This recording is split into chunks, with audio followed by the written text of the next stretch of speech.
Bonjour, bienvenue à notre séminaire d'aujourd'hui. Alors, je me présente, j'oublie souvent de me présenter, Bernard Simon-Leclerc. Je suis responsable de l'option surveillance épidémiologique de la maîtrise en santé publique. Donc, on l'appelle surveillance épidémiologique, un terme plus général pour comprendre la surveillance continue de l'état de santé et aussi la vigie sanitaire. Donc, aujourd'hui, merci pour les personnes qui sont en présence dans la classe. Merci pour les personnes qui assistent. Bienvenue aux personnes qui assistent via Zoom. Notre conférencière aujourd'hui, elle est à distance. C'est Mme Mélanie Varin qui va nous entretenir sur les indicateurs de surveillance de la santé mentale positive. Mme Varin est épidémiologiste. Elle travaillait jusqu'à tout récemment au Centre de surveillance et de recherche appliquée à l'Agence de la santé publique du Canada. Elle maintenant travaille Service aux Autochtones Canada. Et donc, comme je le mentionnais, elle va nous entretenir sur les indicateurs de surveillance de la santé mentale positive. Elle va nous indiquer pourquoi on s'intéresse à la santé mentale positive et elle va nous parler d'un certain nombre d'indicateurs de surveillance dans ce domaine-là. Donc, Mme Varin, la parole est à vous pour la prochaine heure. Oui, donc merci beaucoup de m'avoir invité puis de m'avoir donné l'opportunité de venir présenter sur un projet super important pour l'Agence de la santé publique du Canada. Je vais partager mon écran avec espérance que vous pouvez voir la présentation. Est-ce que vous pouvez voir le tout?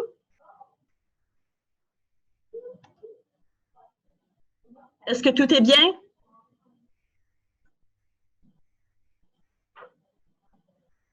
Oui, tout est bien. OK. Désolée. Donc, oui, bonjour. Oui, mon nom, c'est Mélanie Varin. J'étais épidémiologiste pour l'Agence de la santé publique du Canada jusqu'à tout récemment.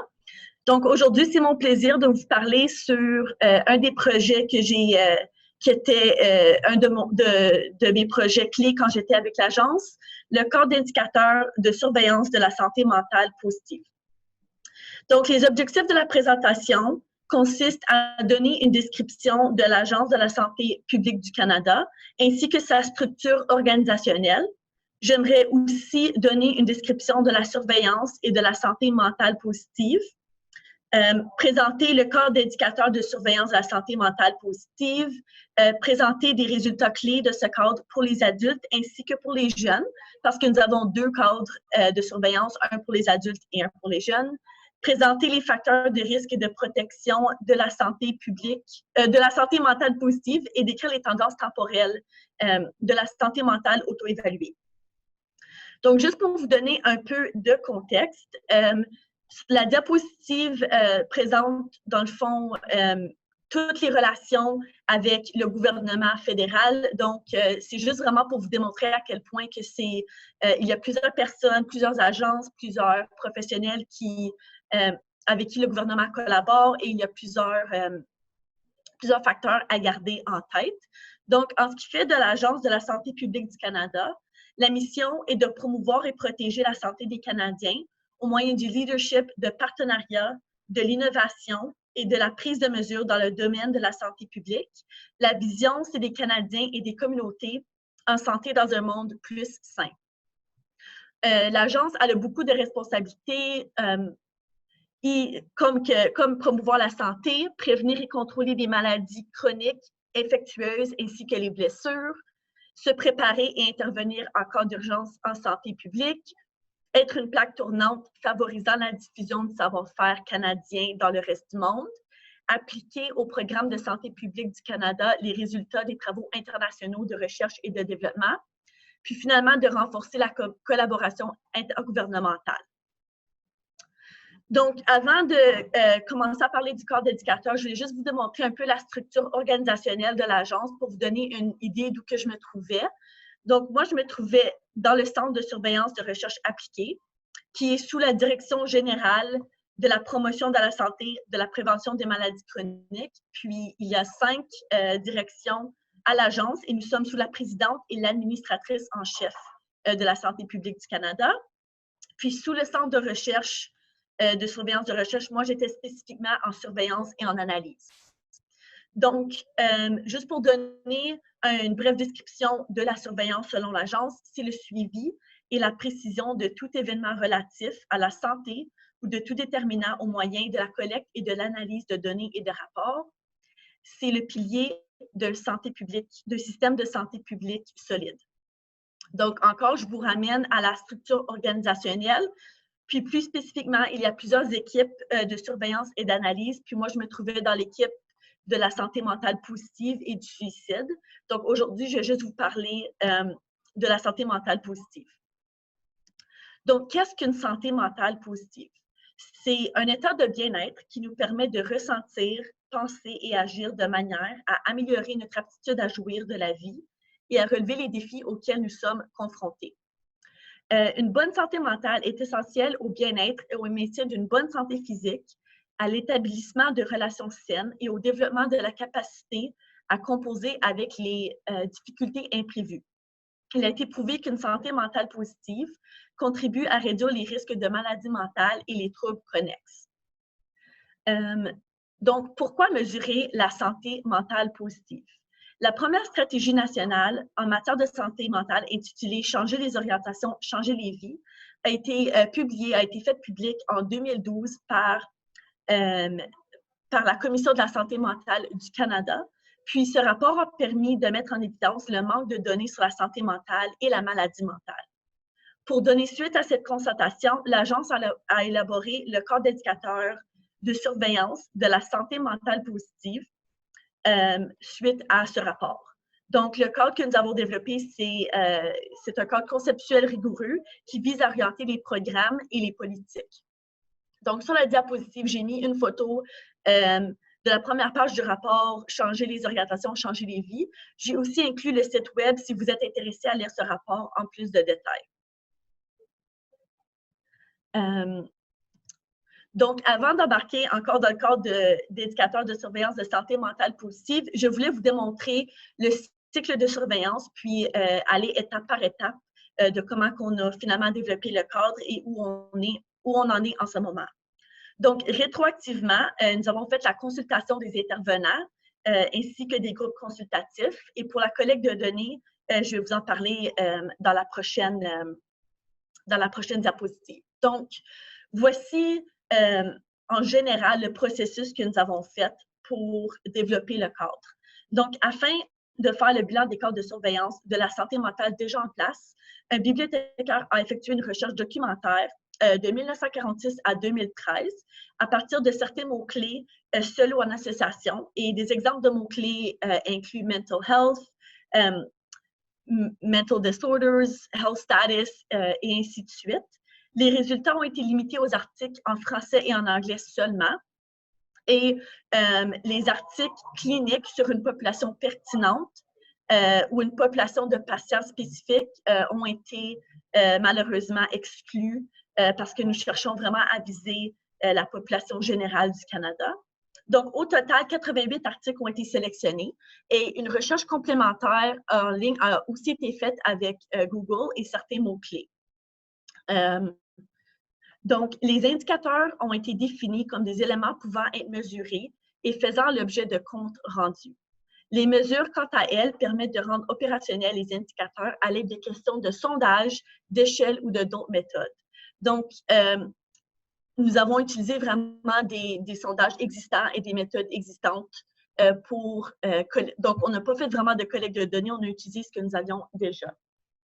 Les indicateurs ont été sélectionnés à partir de 5 critères de sélection, donc la pertinence, l'exploitabilité, l'exactitude, la faisabilité et la stabilité, ce qui nous a aidé à déterminer lequel qui était plus important, du plus important au moins important pour les indicateurs et les mesures de santé mentale positive. Cette première liste a été partagée avec des intervenants et des groupes de consultatifs. Et après, on a fait une mise à point au processus par la suite. Avant de choisir les mesures, nous avons vérifié la pertinence des indicateurs en fonction des groupes d'âge. Comme certains indicateurs s'appliquent davantage à certaines périodes de vie qu'à d'autres, nous avons séparé le cadre en 3 périodes, enfants, les jeunes et celles pour les adultes. Donc, les indicateurs comme expérience favorable dans l'enfance, style parental et environnement scolaire ont été appliqués au cadre d'enfants et de jeunes seulement, tandis que l'indicateur pour l'environnement de travail a été appliqué aux adultes uniquement. Nous avons sélectionné en fonction des avis reçus les mesures les plus pertinentes et réalisables en choisissant, si possible, celles provenant des mêmes sources de données. Donc, ce qui m'amène à notre modèle conceptuel de santé mentale positive. Donc, ce modèle représente vraiment un modèle socio-écologique. Et comme vous voyez en haut dans le petit nuage de santé mentale positive, on a 5 mesures de santé mentale positive, incluant la santé mentale auto-évaluée, le bonheur, la satisfaction à l'égard de la vie, le bien-être psychologique et le bien-être social. Divers facteurs de risque et de protection ou les déterminants de la santé mentale positive ont été sélectionnés pour nourrir ce cadre et ce sont eux qui forment la cible des efforts d'intervention et d'amélioration en regard de la santé mentale positive de la population au Canada. Encore là, nous avons développé, nous avons divisé en 3 périodes pour les enfants et les adultes. Si vous voulez un peu plus d'informations sur la méthodologie de comment nous avons développé le cadre, le premier article inclus sur la diapositive vous donne vraiment beaucoup plus de détails. Puis j'ai inclus un deuxième article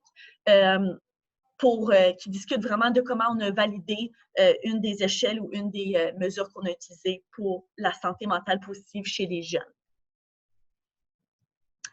Donc, selon la théorie, la santé mentale positive comprend 2 types de résultats, le bien-être émotionnel et le fonctionnement positif. Donc, les 5 indicateurs que j'ai mentionnés auparavant sont inclus dans l'un ou dans l'autre de ces types de résultats. Si on retourne à notre cycle de surveillance, on est rendu maintenant à l'analyse de données et les interprétations. Donc, nous sommes rendus au tableau 1, qui est dans le fond les statistiques rapides pour les adultes. Puis je vais vous discuter un peu des 5 indicateurs de santé mentale positive. Donc, à la gauche du tableau, vous allez voir les résultats. Dans le milieu, on a la mesure liée à chaque indicateur, ainsi que les données les plus récentes et la source de données, ainsi que l'année en parenthèse. Donc, selon l'édition 2019, 69,9% de la population adulte ont déclaré avoir une excellente ou une très bonne santé mentale. 85,9% de la population adulte ont déclaré être heureux tous les jours ou presque tous les jours. 87,1% de la population ont déclaré être satisfaite à l'égard de la vie tous les jours ou presque tous les jours. Et sur une échelle de 0 à 10, 0 étant moins satisfait et 10 très satisfait, la moyenne de l'estimation de satisfaction à l'égard de la vie était 8,1. 75,2% de la population ont indiqué qu'ils ont un niveau élevé de bien-être psychologique. Puis dans le fond, le bien-être psychologique indique qu'une personne est capable de relever les défis de vie et de développement, d'atteindre ses objectifs personnels, de trouver un sens à sa vie, éprouver de l'autonomie, de la maîtrise, de l'acceptance de soi et des relations positives avec les autres. Et finalement, le bien-être social est mesuré avec le pourcentage de la population qui ont dit qu'ils appartiennent à leur communauté locale très fort ou plutôt fort, et c'est 68,1% qui est la donnée la plus récente selon 2017. Donc, je tiens à préciser que lorsqu'on regarde à ces données au niveau national, ça paraît comme si la plupart des adultes ont une santé mentale assez élevée. Par contre, comme vous allez le voir plus tard dans la présentation, lorsque nous regardons les données par certaines caractéristiques sociodémographiques comme l'âge ou le revenu du ménage, nous voyons quelques différences avec ces pourcentages-là. Puis comme je l'ai mentionné auparavant, nous avons un cadre pour les jeunes aussi. Puis pour les jeunes, les indicateurs de santé mentale positive sont identiques aux adultes. Par contre, la mesure liée à l'indicateur est différente pour 4 des 5.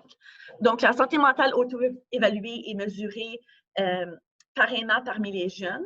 Donc, parmi les jeunes de 12 à 17 ans, 75,9% ont déclaré avoir une excellente ou une très bonne santé mentale en 2017. 69,3% ont dit qu'ils sont généralement heureux et intéressés dans la vie. 61% des jeunes affirment être très satisfaits de leur vie en général. Sur une échelle de 0 à 10, eux autres, pour la satisfaction de la vie, l'estimation moyenne était 7,3. 73% des élèves jouissent d'une grande autonomie, 68,4% sont très compétents. Ça, c'est 2 mesures de bien-être psychologique. Puis finalement, pour le bien-être social, 80,8% des élèves ont un niveau d'appartenance élevé. Donc, avant de continuer ou de poursuivre plus loin, j'aimerais ça vraiment parler un peu des défis que nous avons avec les données de la santé mentale positive. Premièrement, les données sont toutes autodéclarées. Donc, ça, c'est définitivement un défi. Il y a aussi, comme défi, un changement aux méthodologies utilisées. Donc, nous autres, nous utilisons des sondages nationaux. Puis, un des sondages que nous utilisons pour plusieurs de nos mesures a été changé en 2015. Donc, tous les années avant 2015 ne vont pas comparer avec 2015 jusqu'à 2019. Donc, ça impacte un peu les données puis comment on peut faire de la surveillance avec le temps. Et finalement, comme je l'ai mentionné au début, nous avons exclu dans notre recherche environnementale des populations diverses ou des populations qui viennent des cliniques. Puis ça inclut des groupes vulnérables. Donc, l'absence de couverture de ces populations diverses, c'est définitivement un défi avec notre cadre d'indicateur de ce moment. Donc, pour en revenir à notre cycle de surveillance, nous avons fait rétroactivement la collecte de données, puis l'analyse des données et l'interprétation. Et maintenant, nous sommes rendus aux produits d'information, qui inclut des documents d'information, des rapports, des articles, ainsi de suite. Et avec l'agence, les produits d'information vont main dans la main avec le transfert des connaissances, puisque tous nos produits d'information sont affichés sur le site Internet, sont disponibles. Nous distribuons du mieux que nous pouvons tous nos produits d'information, nous faisons des présentations et ainsi de suite. Donc, cette diapositive démontre 3 infographies de santé mentale positive. Donc, à la gauche, nous avons vraiment, dans le temps, je pense que ça a été sorti en 2016, c'était les 5 résultats positifs en santé mentale positive en haut dans le nuage. Puis dans l'arbre, vous voyez des facteurs de risque et de protection au niveau de l'individu, de la famille, de la communauté et de la société. L'infographie du milieu focus vraiment sur le soutien social et comment cela change les pourcentages de santé mentale positive. Puis finalement, l'infographie à la droite discute vraiment de quelques mythes et réalités de la santé mentale positive. Donc, par exemple, un mythe, c'est que la santé mentale est influencée uniquement par des facteurs personnels, mais la réalité est que la santé mentale positive est influencée par des facteurs de plusieurs niveaux, dont des expériences qu'on a vécues avec la famille, au niveau de la communauté et de la société. Donc, ces infographies-là sont disponibles sur le site web que j'ai inscrit aussi plus bas sur la diapositive. Un autre produit que nous avons, c'est un bloc de données. Encore là, nous relevons les données du cadre d'indicateur. Puis, un des produits que nous travaillons à faire une mise à jour à chaque année, c'est vraiment l'infobase. Puis l'infobase, je vais vous le montrer en plus de détails très bientôt. C'est vraiment un site web, c'est un outil où vous avez l'opportunité de non seulement voir les données les plus récentes pour chaque indicateur inclus dans le cadre pour adultes et pour des jeunes, mais vous pouvez aussi avoir les données par caractéristiques socio-démographiques et vous pouvez enregistrer les données. Vous pouvez, donc, je vais vous montrer tout de suite à ce site web-là. J'espère que vous pouvez toujours voir. Est-ce que vous pouvez voir le site web que je vous montre en ce moment? J'espère. Oups. Laissez-moi juste partager mon écran avec vous pour le site web.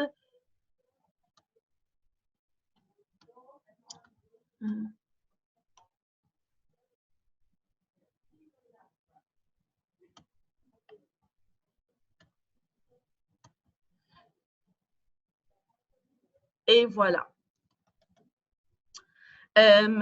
Donc, voici le site web où que vous pouvez avoir le cadre, puis si je vois ici en français, donc vous pouvez voir le cadre d'indicateur de surveillance de santé mentale positive.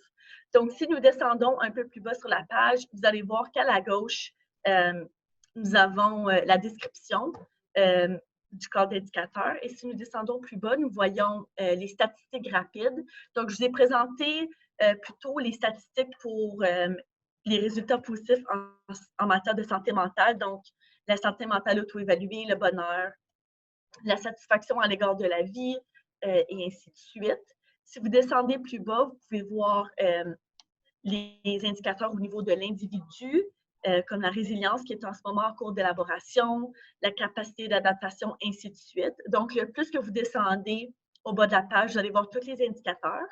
Puis, ce qui est intéressant, c'est que non seulement vous voyez les données les plus récentes ainsi que la source de données, mais chaque mesure a une description. Donc, si on clique dessus, nous voyons la description de la mesure ainsi que la source de données. Donc, la plupart de nos mesures santé mentale positive pour les adultes viennent de l'enquête sur la santé dans les collectivités canadiennes, la population que nous avons regardée, ainsi que comment nous avons les caractéristiques sociodémographiques que nous avons regardées, comme le sexe, le groupe d'âge, le revenu du ménage par quintile, ainsi de suite. Et chaque mesure a ceci. Donc, je vais vous amener à l'outil de données. Puis l'outil de données, si vous voyez ici, donc vous voyez que tous les indicateurs inclus dans le cadre vont apparaître sur cette page web. Donc, vous pouvez en ce moment voir l'état de santé pour la population d'adultes. Et la mesure que nous regardons, c'est la population qui a déclaré avoir une excellente ou une très bonne santé. Donc, nous voyons que 59,9% des adultes au Canada disent avoir une excellente ou une très bonne santé. Lorsque nous regardons par âge, nous voyons que c'est vraiment les adultes entre 18 à 44 ans qui ont un pourcentage plus élevé que le Canada en général, puis que les groupes âgés 45 à 64 puis 65 plus, le pourcentage est plus bas qui rapporte une excellente ou une très bonne santé physique. Et si on va plus bas, vous pouvez voir qu'on peut imprimer le tableau, on peut l'enregistrer, on vous partage aussi le taux ainsi que l'intervalle de confiance, les notes. Donc ici, c'est écrit à la suite de changements apportés à la méthodologie de ce sondage. On ne peut pas comparer vraiment les estimations de 2017 à 2013, puis encore là, la description des mesures. Et si nous regardons, il y a ceci pour tous les indicateurs. Donc, si vous cliquez « Résultats positifs », vous allez voir un changement d'indicateur. Si nous regardons maintenant pour les jeunes, on voit vraiment que la couleur du tableau change. Puis c'est juste pour dénoter, pour que ça soit plus facile à savoir que maintenant, on regarde à les jeunes. Et si nous regardons la population qui a déclaré une très bonne ou excellente santé mentale, nous voyons qu'en général, les jeunes hommes ils ont un plus grand pourcentage de santé mentale auto-évaluée. On peut regarder ça par sexe, par revenu du ménage, par province ou territoire, et ainsi de suite. Et si on regarde plus bas, vous pouvez aussi télécharger le fichier Excel avec toutes ces données disponibles à vous autres, le public. Donc, maintenant, je vais retourner à ma présentation. Donc, c'est l'infobase ou l'outil que nous partageons nos données a été mis à jour cet été, en 2019. Puis dorénavant, dans le futur, le but, c'est de le mettre à jour une fois par année. On essaie de le mettre en automne de chaque année, simplement parce que l'automne, c'est le temps de l'année où on reçoit les données les plus récentes des sondages nationaux et ainsi de suite. Je tiens aussi à vous soulever qu'à partir de mars 2020, les deux articles qui parlent vraiment de la mise à jour qu'on a faite en 2019 pour le cadre des adultes ainsi que le cadre pour les jeunes sera disponible sur le site web de l'Agence de la santé publique du Canada à partir de mars 2020. Puis, une des choses qu'on aime faire en tant qu'épidémiologiste, c'est de regarder les associations entre différentes caractéristiques. Puis, dans mon cas, lorsque j'étais à l'Agence de la santé mentale positive. Donc, aujourd'hui, je vais vous parler un peu des tendances générales que nous avons remarquées parmi notre population adulte. Donc, lorsque nous avons regardé à l'âge et aux revenus du ménage, nous avons vu que les adultes qui faisaient partie du groupe de revenus le plus élevé étaient plus susceptibles d'avoir une santé mentale positive élevée. Puis une santé mentale positive, dans le fond, ça veut dire qu'ils étaient plus susceptibles d'avoir une santé mentale auto-évaluée élevée, de rapporter beaucoup de bonheur, de satisfaction à l'égard de la vie, un bien-être psychologique élevé et un bien-être social élevé que les adultes qui étaient dans le groupe de revenus le plus bas, donc le plus faible. Puis on a testé ces associations avec des régressions logistiques, donc c'était tout signifiant, les associations que je vais vous parler aujourd'hui. Et aussi, on a remarqué que les personnes qui étaient dans le groupe d'âge 65 ans et plus étaient plus susceptibles de déclarer une bonne santé mentale que celles de 18 à 64 années.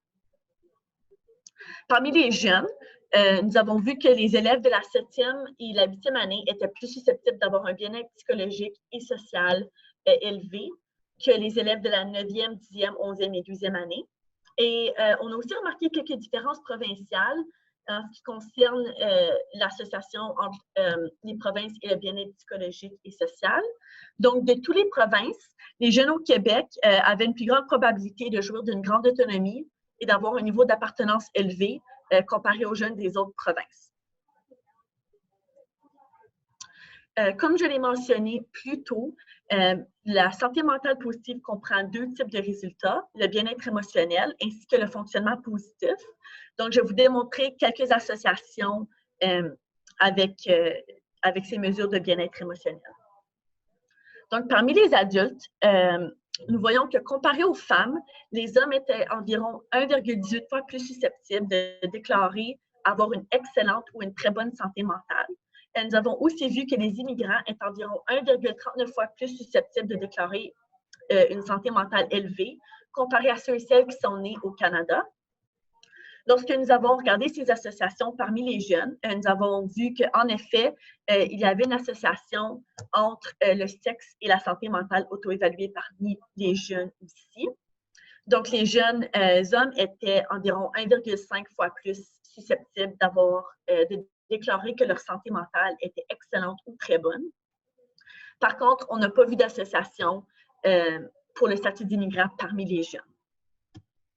Lorsque nous regardons au bonheur et à la satisfaction à l'égard de la vie parmi les adultes, nous avons vu que la population qui déclare habiter dans un milieu rural était environ 1,26 fois plus susceptible à déclarer un niveau de bonheur et une satisfaction à l'égard de la vie élevée que la population qui a déclaré habiter dans un milieu urbain. Et si on en vient aux mesures de fonctionnement positif, donc le bien-être psychologique et le bien-être social, parmi les adultes, on a vu une association entre le statut d'immigrant puis l'appartenance à la communauté. Donc, les immigrants étaient 1,34 fois plus susceptibles d'avoir un niveau de bien-être social élevé que ceux et celles qui sont nés au Canada parmi les adultes. Par contre, on n'a pas vu d'association entre statut d'immigrant puis le bien-être psychologique pour les adultes. Parmi les jeunes, malheureusement, avec la source de données qu'on avait pour les jeunes, on ne pouvait pas regarder le statut d'immigrant. Donc, ce qu'on a vu, on a regardé les associations par sexe, puis on a vu que les jeunes femmes étaient environ 1,21 fois plus susceptibles d'avoir un niveau d'appartenance élevé que les jeunes hommes, mais on n'a pas vu une association de sexe pour le bien-être psychologique. Ça, c'est intéressant parce que on a vu dans la première diapositive d'association que les jeunes hommes étaient plus susceptibles d'avoir une santé mentale auto-évaluée élevée, donc de déclarer que leur santé mentale était excellente ou très bonne. Mais ici, l'association démontre que les jeunes filles avaient un niveau d'appartenance plus élevé que les jeunes gars. Donc ça fait juste démontrer encore là les différences non seulement par caractéristiques sociodémographiques, mais aussi par mesure de santé mentale positive qu'on regarde. Donc, maintenant qu'on a regardé les résultats en santé mentale positive, j'aimerais vous montrer quelques pourcentages ou quelques données des facteurs de risque et de protection. Donc, je vais focuser sur le niveau de l'individu, famille, communauté et société. Donc, pour les jeunes, les comportements et les expériences individuelles sont associés à la santé mentale positive. Et nous voyons que 43% des jeunes affirment qu'ils ont une forte capacité d'adaptation, à faire face à des problèmes difficiles et imprévus, ainsi qu'à répondre aux exigences quotidiennes. Puis ce numéro provient seulement de la population de jeunes âgés de 15 à 17 ans. En ce qui fait des relations familiales, des relations familiales saines fournissent un environnement important pour la santé mentale positive. En effet, 83% des élèves de la 6e à la 10e année déclarent qu'il y aurait facile ou très facile de se confier à leurs parents sur des choses qui les tracassent vraiment. Puis, les deux facteurs que je viens de vous montrer pour les jeunes, c'est deux facteurs de protection. Maintenant, pour les adultes, je vais vous présenter deux statistiques. Un facteur de protection au niveau de la communauté. Donc, 89% des Canadiens déclarent qu'ils vivent dans un quartier où les gens s'entraident. Donc, la santé mentale positive est renforcée par les liens étroits avec la communauté. Puis, au niveau de la société, des facteurs tels que la discrimination et la stigmatisation sont liés à un niveau inférieur de santé mentale positive. Donc, selon nos données, 21% des Canadiens atteints d'un problème de santé mentale, donc c'est environ 1 sur 5, déclarent avoir fait l'objet d'opinions négatives ou de traitements injustes en raison de ce problème. Et puis, ce facteur, c'est un facteur de risque pour la santé mentale positive. Donc, avec tout ça, ça conclut vraiment les données du cadre d'indicateurs de santé mentale positive pour les adultes ainsi que pour les jeunes. Par contre, où que moi je travaillais en surveillance, nous étions vraiment intéressés à regarder le statut de la santé mentale positive chez les Canadiens au fil des années. Donc, je vais présenter avec vous aujourd'hui, vraiment brièvement, une analyse que j'ai faite des tendances de la santé mentale auto-évaluée seulement. Donc, je tiens à souligner que la santé mentale auto-évaluée n'est qu'un résultat positif parmi 4 en matière de santé mentale positive, mais j'ai décidé de présenter ce résultat parce que ce résultat, on a des données pour chaque année, des données annuelles de 2015 à 2019 qui nous donnent 5 ans de données. Puis aussi, c'est mesuré identiquement parmi les adultes et parmi les jeunes. Donc, voici, en général, nous voyons que le pourcentage de santé mentale auto-évaluée au Canada a une tendance décroissante de 2015 à 2019. Donc, si on regarde à la ligne verte, cette ligne-là démontre la population totale. La ligne bleue foncée, c'est les hommes. Puis la ligne bleue en dessous, c'est la ligne pour les femmes. Donc, en général, puis c'est constant pour les dernières 5 années, les hommes généralement disent que leur santé mentale est excellente ou très bonne, puis ce pourcentage est plus élevé pour les hommes que pour les femmes. Mais par exemple, au niveau de la population totale, en 2015, nous voyons que 72,1% des Canadiens disaient que leur santé mentale était excellente ou très bonne. Puis je tiens à préciser que ça, c'était sur une échelle de 5. Donc, il y avait excellente, très bonne, bonne, faible, puis le dernier, c'était insatisfaisant. Puis, donc, les deux du haut. Puis, lorsque nous regardons à ce pourcentage en 2019, nous voyons que ça a descendu d'environ 4 à 5 %. Donc, c'est maintenant 67,4 % en 2019. Puis, nous voyons cette tendance décroissante parmi les hommes ainsi que parmi les femmes aussi. Avec les adultes, vu que les adultes comprenaient un groupe d'âge de 18 ans à plus élevé, j'ai décidé de faire une analyse par âge aussi. Donc, d'après mes résultats, ce que je vois, c'est qu'il y a une tendance générale décroissante parmi les adultes âgés de 18 à 44, mais qu'il n'y avait aucun changement significatif de tendance pour les adultes entre les âgés de 45 ans et plus. Mais si vous regardez vraiment le tableau, le groupe de 18 à 24 ans, c'est la ligne verte. Et vous pouvez voir vraiment que que ça diminue vraiment beaucoup plus pour ce groupe-là que pour les autres groupes d'âge. Donc, en 2015, 69,7% des adultes âgés de 18 à 24 ans ont dit qu'ils avaient une santé mentale excellente ou très bonne. Par contre, lorsqu'on regarde en 2019, ce pourcentage a diminué à 58,7, qui est 11% de différence en 5 années. Donc, cela démontre vraiment que c'est peut-être une population, ce groupe d'âge-là, qu'on pourrait focusser les programmes pour essayer de monter la santé mentale parmi ce groupe ou de faire plus de recherches puis de savoir pourquoi que ça a descendu parmi ces années-là. Un des défis avec les analyses temporelles, c'est que c'est une analyse descriptive. Donc, je ne peux pas vraiment cibler la raison pour laquelle on voit cette tendance décroissante parmi ce groupe d'âge, mais je peux juste dire qu'on voit une tendance décroissante de 2015 à 2019. Puis, parmi les jeunes de 12 à 17 ans, j'ai fait cette analyse par sexe. Puis, encore là, similaire que les adultes, la même chose. On voit vraiment une tendance générale décroissante au niveau de la population totale ainsi que par sexe. Puis, tout comme les adultes, les jeunes hommes ils ont tendance à avoir un pourcentage plus élevé que les jeunes femmes. Puis si vous regardez vraiment au tableau, on voit que de 2016 vraiment à 2019, parmi les jeunes femmes, il y a eu une descente un peu plus à pic de santé mentale auto-évaluée. Donc, 75,6% en 2016, puis ça a descendu par presque 10% en 2019. Donc, en 4 ans, une descente de presque 10%.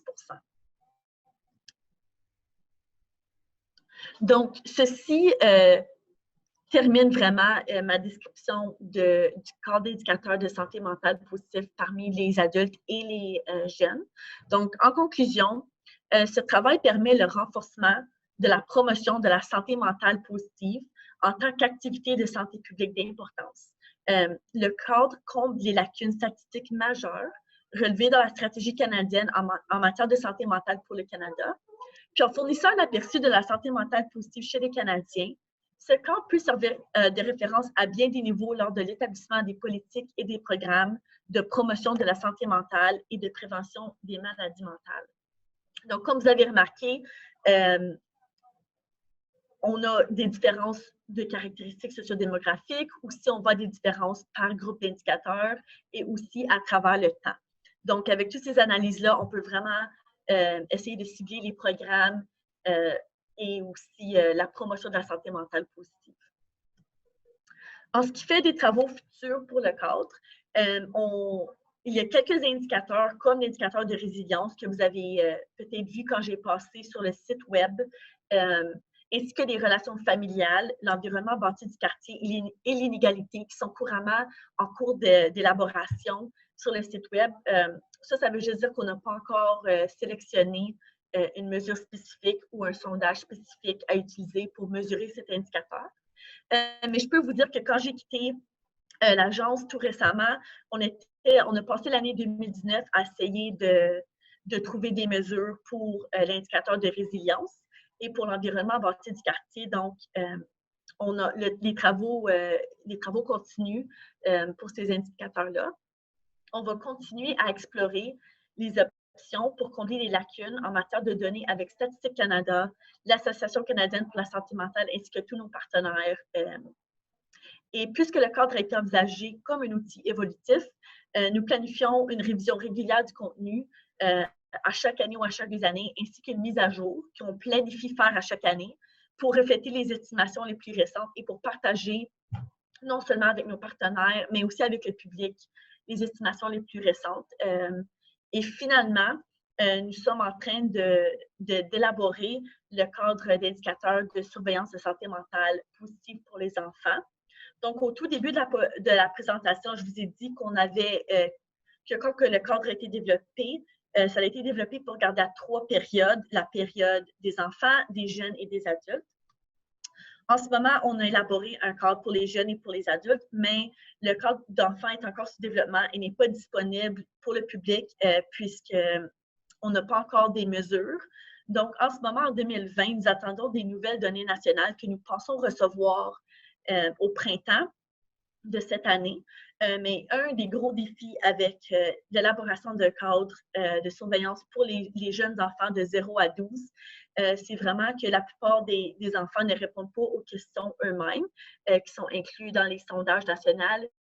La plupart du temps, c'est un adulte qui répond pour eux autres. Donc, c'est vraiment difficile de faire cette différence-là. Donc, c'est plus facile de mesurer la santé mentale positive parmi les jeunes et les adultes, mais nous continuons toujours à faire du travail pour développer celui pour les enfants et la collaboration future avec nos partenaires va continuer pour ceci.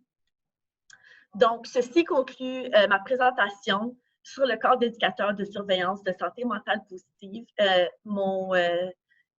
Ma présentation PowerPoint, je vais la rendre disponible pour tout le monde. Puis, si jamais vous avez des questions, je vous prie de vous me le demander. Je sais que c'était un aperçu pas mal vite que j'ai fait aujourd'hui. Puis, j'ai aussi mis 2 contacts sur la dernière présentation.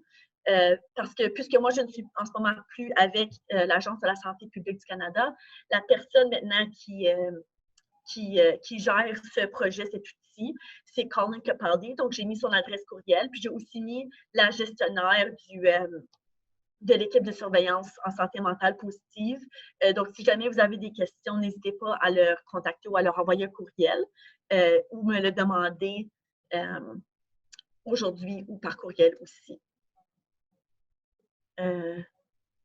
Donc, maintenant, si jamais vous avez des questions, je vous prie de me les demander ou des commentaires.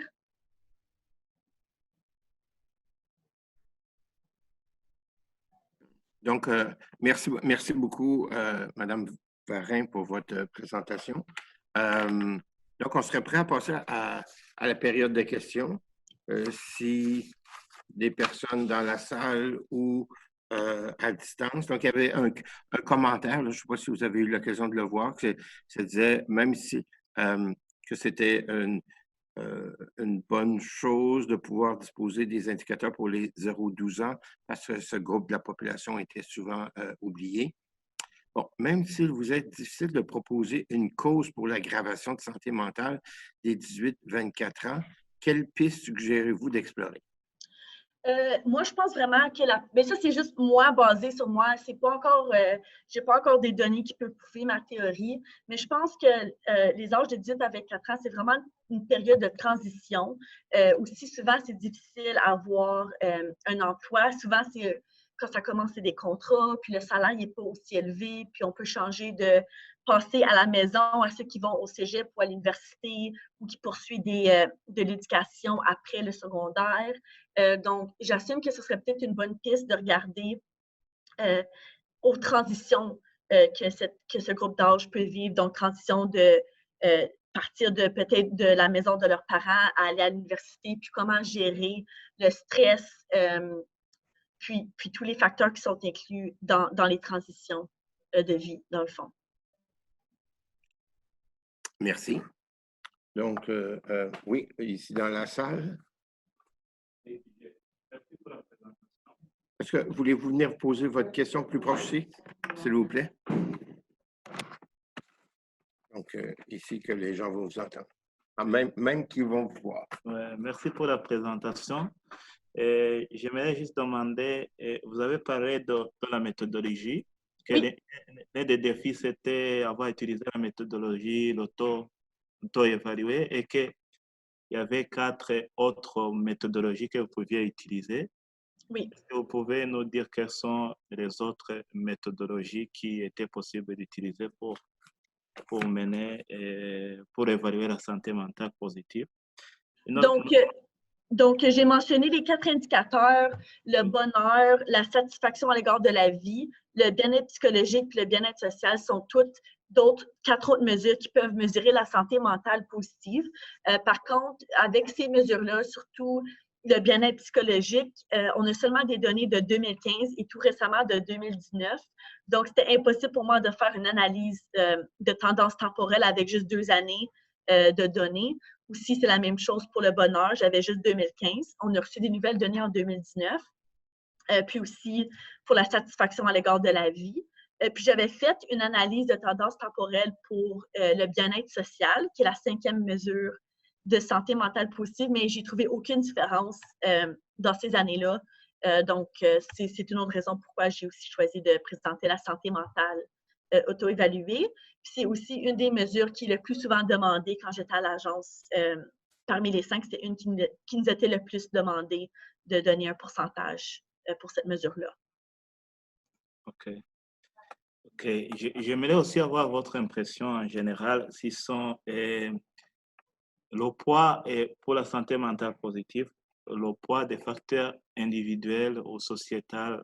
Quelle est votre impression? Est-ce que vous pouvez répéter votre question, s'il vous plaît? Je voudrais juste savoir, après votre analyse, Oui. comment est-ce que vous voyez quel est le poids des facteurs individuels ou des facteurs sociétals dans le bien-être? Dans la santé, donc, j'ai pas pu faire une analyse vraiment de quel groupe d'indicateurs ou de quel facteur qui avait un poids plus élevé que d'autres. C'était vraiment l'approche qu'ils ont décidé de prendre avant que je me rende à l'agence, c'était socio-écologique, donc de considérer tous les niveaux, puis les mesures de tous les niveaux. Puis à cause que tous les indicateurs, la plupart d'entre eux autres ont différentes sources de données, il m'est vraiment impossible en ce moment de comparer le poids d'indicateurs au niveau individu, à famille, à société et ainsi de suite. J'espère que j'ai bien compris votre question, mais s'il vous plaît, si j'ai mal compris, laissez-moi savoir. Ici, on voit une question de Asia. Est-ce que des sources de données provinciales peuvent être utilisées pour des fins de surveillance? Par exemple, les enquêtes québécoises. Oui, donc en ce moment, quand on avait élaboré ce cadre-là, c'était vraiment pour donner une impression au niveau national. Donc, non, on n'a aucune base de données au niveau provincial pour le Québec, mais ça se peut fortement que qu'au Québec, le gouvernement du Québec font de la surveillance en santé mentale positive et qu'eux autres utilisent des données provinciales. Mais puisque l'agence était au niveau fédéral, on n'avait pas de données des provinciales, c'était vraiment à l'échelle nationale. Je vois ensuite une autre question qui demande, chez les populations immigrantes, ils ont été pris en considération. Bon, est-ce que, si je comprends bien la question, est-ce qu'on a pris en considération les nouveaux immigrants ou des immigrants qui étaient arrivés, disons, par exemple, depuis 5 ans? Donc, oui, c'est une très bonne question. Avec la source de données que nous utilisons, l'enquête de santé sur la population canadienne, oui, on peut savoir vraiment ça fait combien d'années. Puis je pense que dans un de nos produits, on regarde par 5 ans, par 10 ans et plus, mais ça, ce n'est pas avec le cadre d'indicateur de santé mentale positive, c'est avec un autre produit qui regarde les maladies chroniques. Donc, réponse compliquée pour vraiment vous dire que oui, on peut vraiment regarder nouveaux immigrants versus les immigrants qui sont au Canada, ça fait un peu plus longtemps. Puis en général, ce qu'on voit, c'est que ceux qui sont arrivés plus récemment, on appelle ça le Healthy Immigrant Effect. Ils ont une meilleure santé en général que ceux qui sont restés au Canada, ça fait un peu plus d'années. Donc, c'est vraiment possible de faire ces analyses-là avec les données qu'on a. Alors, une autre question des personnes, des personnes à distance. Est-il possible que le tabou de la santé, le tabou par rapport à la santé mentale, influence les résultats concernant, par exemple, les personnes âgées ou les hommes ou les personnes migrantes? Oui, c'est définitivement quelque chose à garder en tête, dont un des défis avec les données auto-rapportées. Par contre, j'essaie aussi de dire que le cadre que je vous ai présenté, c'est un cadre de santé mentale positif.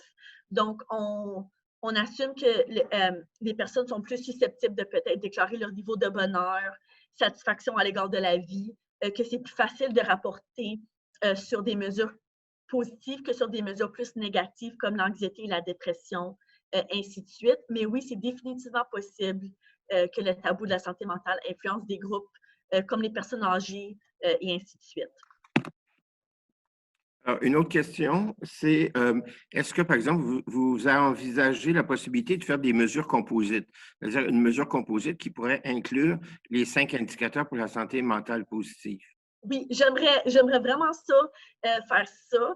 Par contre, à cause que chaque indicateur est mesuré différemment, puis aussi ça provient de différentes années. Donc, dans des sondages nationaux, on a des modules qui sont inclus soit à chaque année ou à chaque 2 ou à 5 années. Puis, comme par exemple le bonheur, le bien-être psychologique, c'est pas mesuré à chaque année, puis c'est pas mesuré pareillement. Donc, non, en ce moment, ce n'est pas possible d'avoir une mesure composite. Par contre, à l'Agence de la santé publique du Canada, pour comparer parmi d'autres pays, on utilisait le bien-être psychologique comme une mesure totale pour vraiment décrire la santé mentale positive du Canada, puisque le bien-être psychologique, il y avait 7 ou 14 questions dans l'échelle, puis ça touchait vraiment sur plusieurs aptitudes dans la vie. Puis l'agence a décidé de choisir ça comme une mesure clé pour mesurer la santé mentale positive du Canada. Merci beaucoup. Il y a une question ici, je ne suis pas certain que ce soit juste, là. Quelles sont les compétences sociales qui ont été mesurées? Je ne pense pas qu'il y ait... Avez-vous mesuré des compétences sociales? Donc, on a regardé parmi les jeunes le support social, parmi les adultes aussi.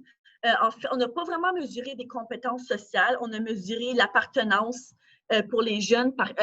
Il y avait 6 questions, puis mesurer comment ils se sentaient vis-à-vis leur niveau d'appartenance pour l'école, à la maison et avec leurs amis. Mais on a inclus des mesures de support social. Je vais juste aller regarder sur ma liste ici. Donc, parmi les jeunes, si je regarde vite, désolée pour le... Si je regarde parmi les jeunes, donc au niveau, on a regardé les relations avec la famille, l'environnement scolaire, donc faire partie de l'école, le pourcentage des étudiants qui avaient une perception élevée de leur soutien social, et ainsi de suite. Donc, on n'a pas vraiment mesuré la compétence sociale en tant que telle, mais on a quelques indicateurs du support social, puis d'un sentiment d'appartenance à leur école, leur famille, ainsi que leurs amis. Est-ce que peut-être la dernière, bon, l'avant-dernière, je n'ai sauté une, mais je vais y revenir, mais elle est un peu en lien avec cette discussion-là. Est-ce que vous avez pris en compte le réseau social? Là, je comprends que vous avez parlé du soutien social, mais est-ce qu'il y a des questions par rapport au réseau social, peut-être le réseau d'amis, la notion de capital social ou de soutien social?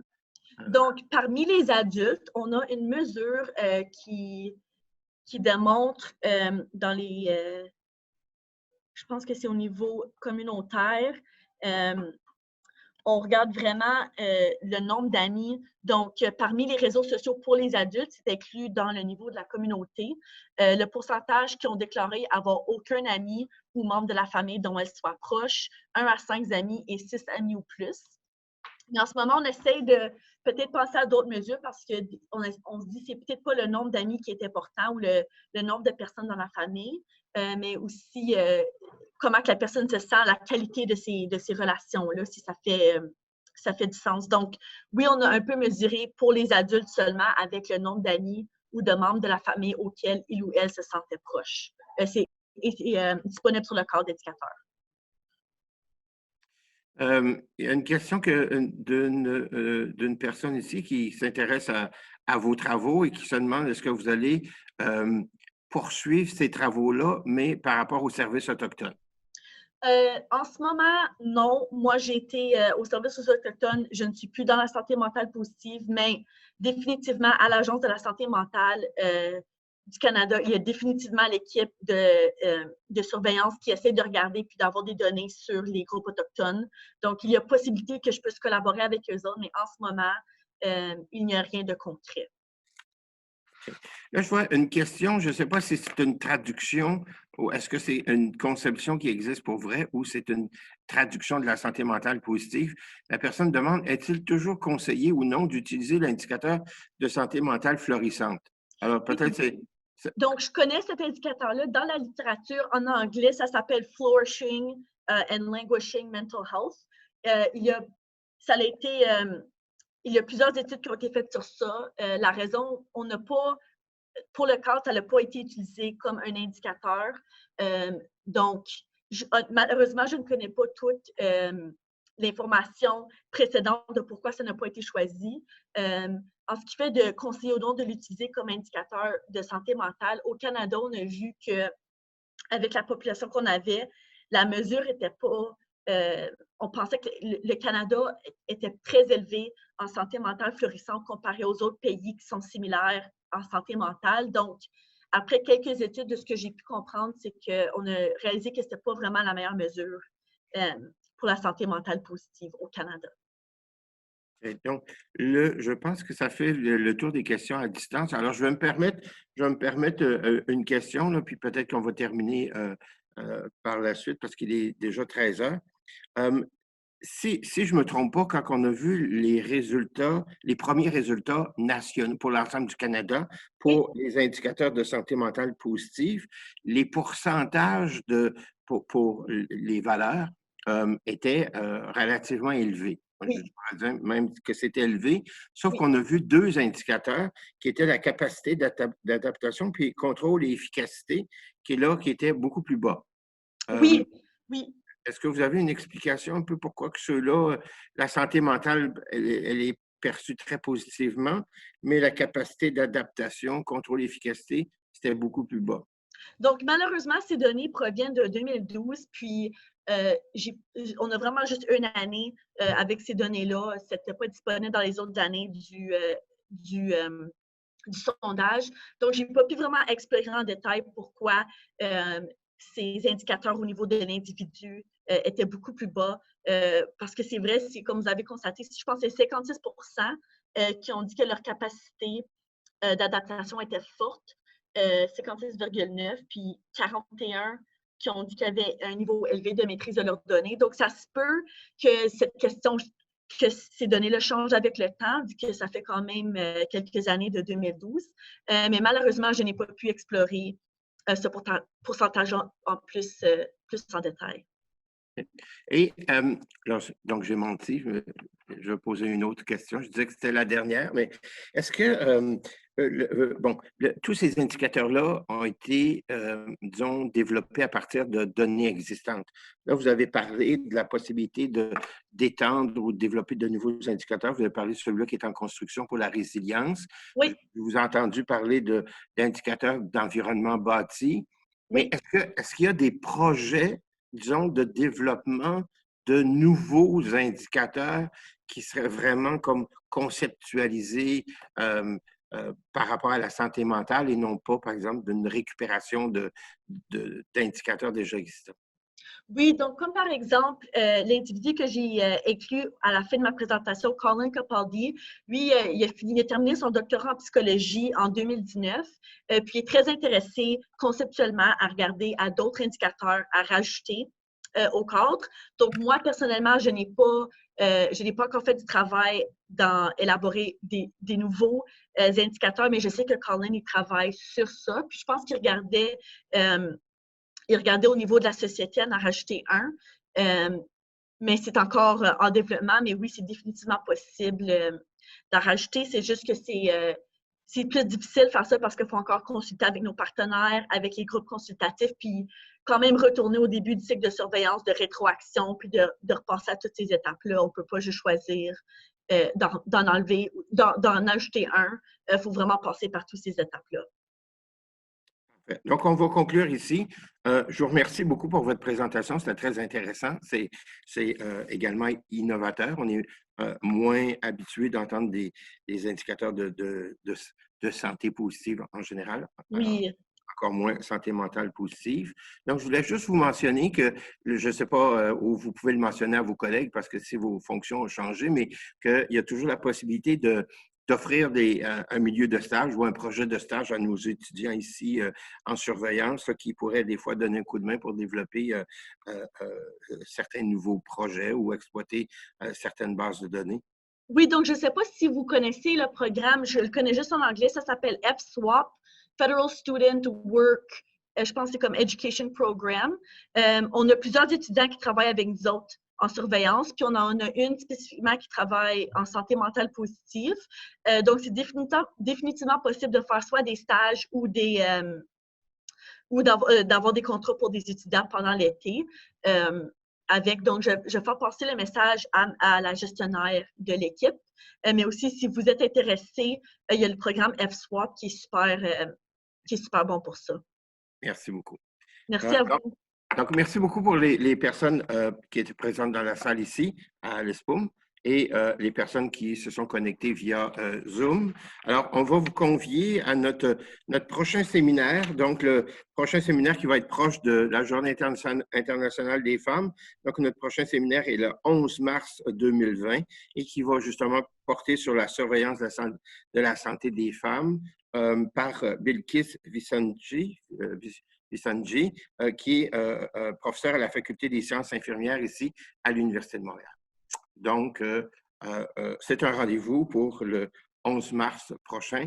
Et merci encore une fois, Mme Varin. Merci beaucoup. Merci.